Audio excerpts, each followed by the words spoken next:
질의 시간은 답변 시간을 포함해서 주질의 7분, 보충 질의 5분, 추가 질의 3분으로 하겠습니다. 김대식 의원님 의사 진행된 건. 존경하는 김영호 위원장님, 그리고 선배 동료 의원 여러분, 부산 4상구 국회의원 김대식입니다. 먼저 이른바 리박스쿨이라 불리는 단체 댓글 조작 의혹에 대해 본 의원도 깊은 유감을 표합니다. 그러나 몇 가지 문제점을 분명히 하고자 합니다. 첫째, 해당 사안은 아직 수사 결과조차 나오지 않았습니다. 대표가 경찰 조사를 받은 것은 불과 지난 7월 2일이며 수사기관이 압수수색과 디지털 포렌식을 진행하는 단계에 머물러 있습니다. 혐의 입증 여부조차 확인되지 않는 상황에서 사안 전체가 어떻게 기결될지 단정하기 어렵습니다. 둘째, 이 사건은 본질적으로 정보통신망법, 업무방해, 공직선거법 위반 등 형사 책임이 쟁점인 사항으로 행정안전위원회나 법제사법위원회에서 다루어야 할 성격이 매우 강합니다. 그런데도 단순히 단체 명칭에 스쿨이라는 표현이 들어갔다는 이유만으로 교육위원회가 청문회 형식으로 이 문제를 다루겠다는 것은 솔직히 말해 본 의원으로서 그 타당성이 납득하기 어렵습니다.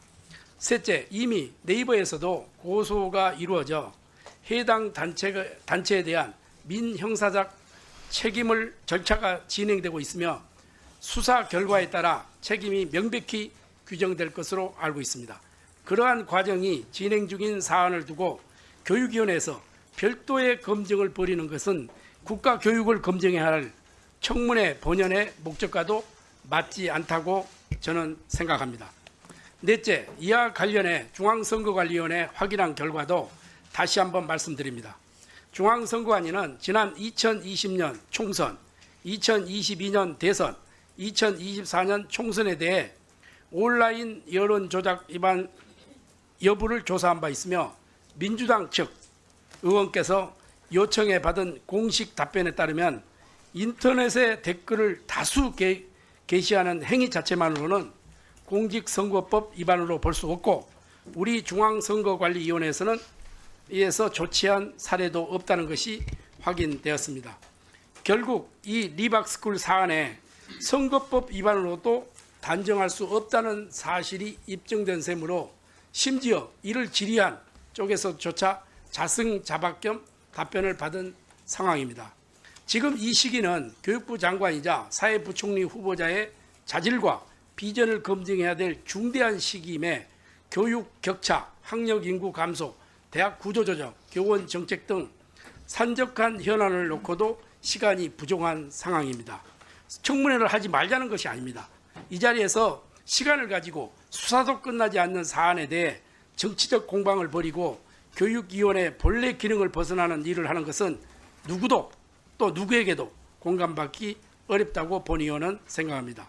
본 의원은 이러한 점을 유념해 우리 위원장님과 우리 의원 여러분들께서 보다 신중한 논의가 운영될 수 있도록 해줄 것을 정중히 부탁을 드립니다. 김대식 의원님 의사진행 발언 속에서 이제 이번 사건을 다양한 각도로 지켜보셨는데요.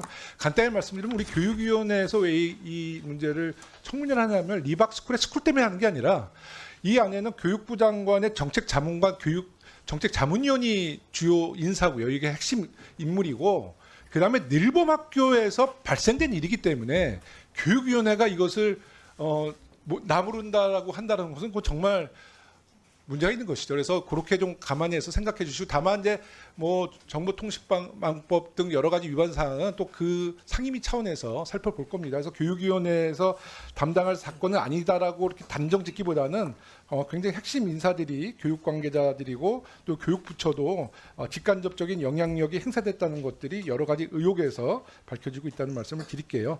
그러면 질의 시간은 아까 주질의 7분, 보충 질의 5분, 추가 질의 3분입니다. 위원님들 질의 시간을 준수해 주시고요. 증인들도 핵심 위주로 답변해 주시기 바랍니다.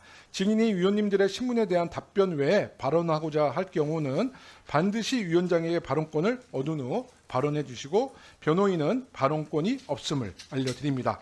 그리고 배석한 관계 공무원들에게도 질의하실 수 있습니다. 가장 먼저 질의하실 의원님은 정성국 의원님.